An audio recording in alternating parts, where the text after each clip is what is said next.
Ако смятате, че AI не ви върши работа, може би не задавате правилния въпрос, също както в галактическия стопаджия суперкомпютър отговаря 42.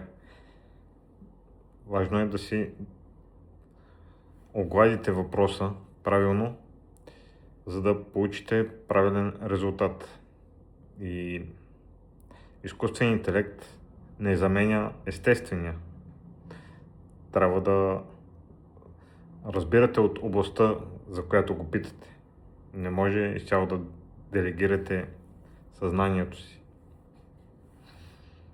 Но все пак върши огромна работа. Скептицизма идва от неразбиране как той работи. Важен е големия езиков модел, важни са знанията, на които е обучен, важен е обема на информация, която му предоставяте и така.